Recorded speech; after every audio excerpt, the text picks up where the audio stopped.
Brothers లో ఆషాఢం KG sale మళ్ళీ మొదలైంది. మరెన్నో క్రేజీ ఆఫర్స్ ఖైదీ చేయండి ఆర్ఎస్ బ్రదర్స్. కళ్యాణ్ అన్న ఇప్పుడు ఎలక్షన్స్ లో అండ్ ఆయన ఇప్పుడు డిప్యూటీ సీఎం అయిపోయారు. ఆయన చాలా బిజీ ఆయన డేట్ దొరకటమే డైరెక్టర్ కష్టం. సో ఆయన షూటింగ్ లో కూర్చొని మాతో కౌరులు చెప్పడానికి ఆయనకి అంత టైం ఉండదు. సో ఆయన వచ్చి ఆయన షార్ట్లు ఆయన వర్క్ ఫినిష్ చేసుకుంటమే గొప్ప. So but both are very professionals and in fact ఓజీలో ఒక సీన్ లో ఆయన కాలర్ పట్టుకోవాలి. నేను డైరెక్టర్ అన్న సుజీత్ కి, ఏంటి డిప్యూటీ సీఎం అయ్యా ఆయన ఇప్పుడు మీరు మాట్లాడిన నా మీద ఇట్లా అన్నయ్య వచ్చారు, ఇట్లా మీ కాల్ కమాన్ అన్నారు. ఆయన అస్సలు 1 సెకండ్ కూడా ఏం లేదు. అసలు నార్మల్ ఏ హీరో కూడా నార్మల్ హీరోనే ఒప్పుకోపోవచ్చు. ఆయన ఒక డిప్యూటీ సీఎం కూడా ఆయన అంత professional. So definitely and OG అంటే నేను ఎక్కువ చెప్పకూడదు ఓజీ గురించి, ఎందుకంటే వాళ్ళు రివీల్ చేయలేదు. బట్ గ్యాంగ్స్టర్ స్టోరీ, కళ్యాణ్ అన్న ఫ్యాన్స్ కి ఇది ఒక ఫీస్ట్. 90s 70s ఆ బెల్ బాటమ్ కానీ, ఆయన లుక్ కానీ, ఆయన స్వాగ్ కానీ. ఇప్పుడు ఓజీ సినిమా ఇస్తున్న బూస్ట్ ఏంటి? ఓజీ ఇంకా రిలీజ్ కాలేదు కాబట్టి నేను ఎక్కువ చెప్పలేను. బట్ సీతారాముల కళ్యాణం చూద్దాం రారండి 100 days ఫంక్షన్ చేసే 100 days పోస్టర్ పడినప్పటికీ యూత్ వరకు సినిమా చూశారు. అన్నయ్య సినిమా అనేది ఆల్మోస్ట్ తెలుగు ఆడియన్స్ అందరూ చూస్తారు. చిరంజీవి గారు ఫ్యాన్ ఫాలోయింగ్ అండ్ ఆయన ఆడియన్స్, ఆయన రేంజ్ వేరే కదా. సో నా ఫస్ట్ సినిమా చూడని వాళ్ళు కూడా అన్నయ్య సినిమా చూశారు. అండ్ ఆ సినిమాలో అంతా బ్రదర్స్, ఆ స్టోరీ అంతా ముత్యాల సుబ్బి గారు ఎక్సలెంట్ వర్క్ అది. So definitely audience, larger audience ఇచ్చింది. సో యా గుర్తింపు. ఇదైతే ఇంకా చెప్పలేరు, బట్ ట్రెండ్ అవబోతున్నారు. ఆ కాలర్ పట్టుకున్నారు కదా, ట్రెండ్ అవబోతున్నారని అర్థమైంది మాకు. కళ్యాణ్ అనే ఫ్యాన్స్ అందరికి ముందే చెప్పేసిన అది అన్నయ్య పర్మిషన్ తోనే చేసాం. ఒకవేళ మీరు ఇప్పుడు 90s వెంకట్ని, I mean early 20s 2000s లో ఉన్న వెంకట్ని కలిసే ఛాన్స్ వస్తే ఏం సజెషన్ ఇస్తారు? సజెషన్ అంటే కొంచెం యా మేబీ స్క్రిప్ట్ వైజ్ కొంచెం బెటర్ చాయిసెస్ చేసుకోవచ్చు. నేను బాంబే నుంచి వచ్చాను, నాకు ఇక్కడ తెలుగు ఇండస్ట్రీలో ఎవరు తెలియదు అప్పటికి. సో కొంతమంది డైరెక్టర్లకి నేను డేట్స్ ఇచ్చిన వాళ్ళ డైరెక్టర్లు, విఎన్ ఆదిత్యకి డేట్స్ ఇచ్చాను నేను. ఆల్మోస్ట్ ఫోటో సెషన్ కూడా చేసాము. ప్రొడ్యూసర్ చేయలేకపోయాడు.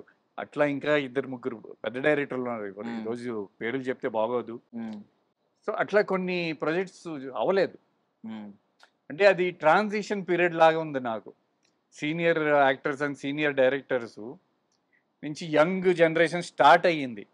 సో ఇన్ఫాక్ట్ మేము వైవేష్ చౌదరి అండ్ నేను గేట్స్ ఓపెన్ చేసాం యంగ్స్టర్స్కి.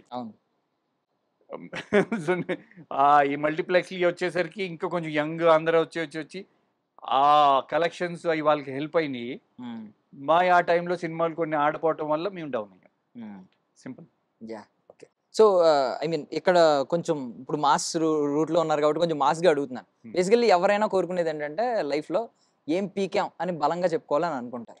సో మీరు ఐ మీన్ రేపొద్దున్న మీకు చెప్పుకోవాలనుకుంటారు కదా, నేను ఇది చెప్పుకోవాలి, రేపొద్దున ఎవడన్నా ఏం పీకాం అంటే ఇది పీకాం అని చెప్పుకోవాలని అనుకుంటారు. అంటే మీరు ఎప్పుడో ఎర్లీ డేస్లో చూస్తారు. నేను ఇంత బచ్చగాడగా ఉన్నప్పుడు మీరు సూపర్ సక్సెస్ఫుల్ చూసారు. బట్ ఇంకా ఉంటుంది కదా మైండ్లో, నేను పీకాల్సింది ఇది ఉంది, ఇంకా చాలా ఉందని. ఏముంది మీ మైండ్లో?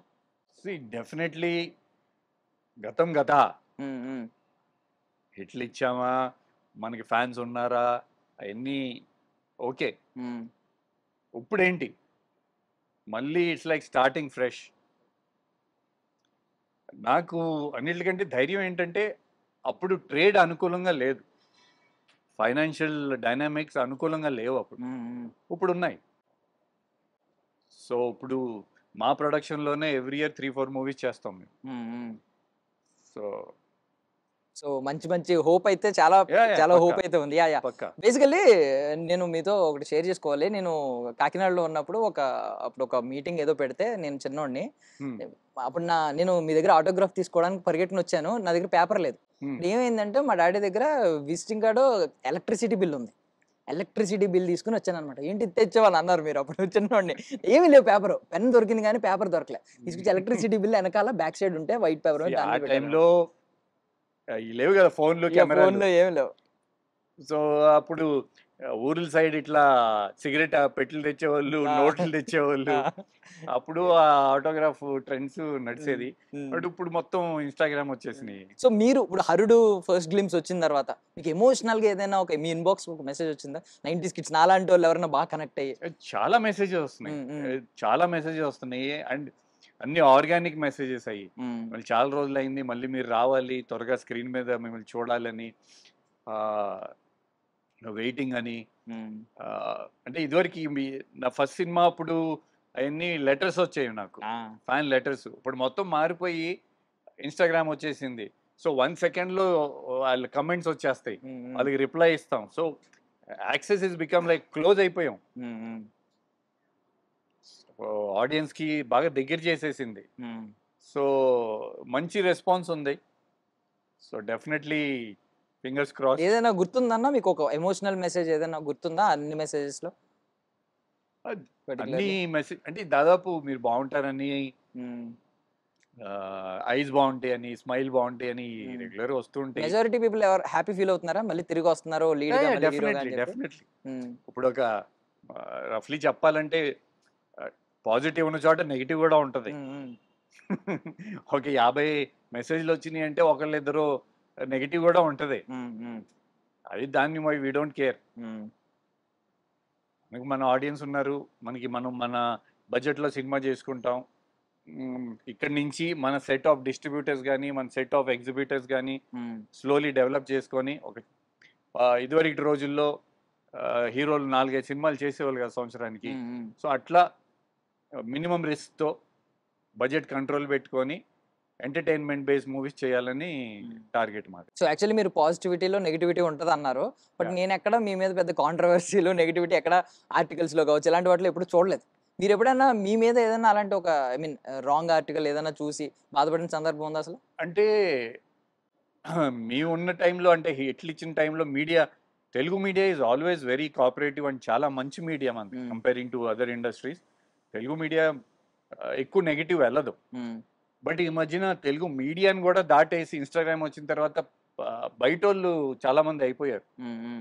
ఫోన్ ఉన్నోడు ప్రతి ఒక్కడు యూట్యూబరు, ఇన్ఫ్లుయెన్సర్లు, they are not in our control. వాళ్ళు మెయిన్ స్ట్రీమ్ మీడియా కూడా కాదు. సో ఇప్పుడు బియాండ్ అవర్ కంట్రోల్. ఇప్పుడు వాడు ఏదో మెసేజ్ పెట్టచ్చు, ఇంటర్వ్యూ అడగచ్చు, మేము ఇవ్వకపోవచ్చు, వాడు దాన్ని మైండ్లో పెట్టుకొని యాంటీగా రావచ్చు, చెయ్యొచ్చు. ఎంతసేపు ఇప్పుడు ఒక వీడియో పెట్టుకొని తిడతాం, క్రిటిసైజ్ చేయటం. It's very easy to criticize. ఏమన్నా పలగొట్టాలంటే ఇట్లా ఒకప్పుడు గ్లాస్ని కింద వేస్తే డమ్మని పలిగిపోయింది. బట్ దాన్నే బిల్డ్ చేయాలంటే it takes lot of time. ఎవరైతే ప్రతి సినిమా అందరూ కష్టపడి చేస్తారు, ప్రతి యాక్టరు, ప్రొడ్యూసరు, డైరెక్టర్ అందరూ హిట్ అవ్వాలనే కోరుకుంటారు. బట్ అదేంటంటే జడ్జ్మెంట్ ఒక ఫ్యూ పీపుల్ తీసుకొని లార్జర్ ఆడియన్స్కి అప్పీల్ అవ్వాలి ట్రై చేస్తాం. అది అన్నిసార్లు సక్సెస్ అవ్వదు. బట్ ఈ మధ్యన ఎక్కువ సోషల్ మీడియా అయిపోవటం వల్ల, అండ్ వాళ్ళకి ఏంటి ఒక ఇది ఏమంటారు, ఒక పాయింట్ దొరికేసింది. మంచి మాట్లాడితే దర్శన్ మంచోడు అని ఒక 50 కమెంట్లు వచ్చినాయి అనుకోండి, ఓకే దర్శన్ మంచోడు, ఓకే దర్శన్ బూత్ వచ్చింది అని అది పెట్టాడు. ఇమీడియట్లీ మన ఏంటి ఆడి మీద ఫోకస్ వెళ్ళింది. ఈవెన్ ఆ కామెంట్ హైలైట్ అవుతుంది టాప్ లో. సో ఈ నెగిటివ్ పబ్లిసిటీ ఈజీగా అట్రాక్ట్ చేయొచ్చని అదొకటి స్టార్ట్ అయింది. అది వెరీ బ్యాడ్. అది అందరూ రెస్పాన్సిబిలిటీ తీసుకొని అట్లా చేయకూడదు. ఏ హీరోకైనా అట్లా చేయకూడదు, ఏ యాక్టర్కి అట్లా చేయకూడదు. బట్ ఇంకా అది మన కంట్రోల్లో లేదు. సో యాక్చువల్లీ ఒకప్పుడు దీన్ని సినిమా అనేది ఒక కళారంగం. కళాకారుడు అనేవాడు అది గాడ్ గిఫ్ట్. ఊరికే ఎవరు పడితే చదువుకున్నాడు కూడా కళాకారుడు అవ్వలేడు నార్మల్గా మాట్లాడుకుంటే. బట్ ఏంటంటే ఇప్పుడు యాక్సెసిబిలిటీ దగ్గరకు వచ్చేసి ఎవరైనా ఒకప్పుడు హనుమంతుడు లంకని కనుక్కుని హీరో అయ్యేవారు. చాలా స్ట్రగుల్ ఉండేది ఈ రోజుల్లో. ఒక సినిమాని పట్టాలెక్కించాలన్నా, దాన్ని తర్వాత రిలీజ్ చేయాలన్నా అప్పటి వరకు. ఇప్పుడు ఏంటంటే చాలా ఈజీగా అయిపోతుంది. దీనివల్ల ఏమన్నా సినిమా మీద గౌరవం, రెస్పెక్ట్ కొంచెం తగ్గిందని అనుకుంటున్నారా? మీరు అన్నట్టు if you go to see మన 1.4 బిలియన్ పాపులేషన్లో స్టిల్ ఏ ఇండస్ట్రీ నుంచి లెక్క పెట్టుకున్నా ఆర్టిస్టులు కానీ హీరోలు కానీ ఒక 40-50 మంది ప్రతి ఇండస్ట్రీ నుంచి మోస్ట్లీ రన్నింగ్లో ఉన్న వాళ్ళు అట్లా లెక్క పెట్టుకున్నా ఒక ఆల్ ఓవర్ ఇండియా లెక్క పెట్టుకున్నా ఒక 400-500 పీపుల్ ఉంటారు స్టిల్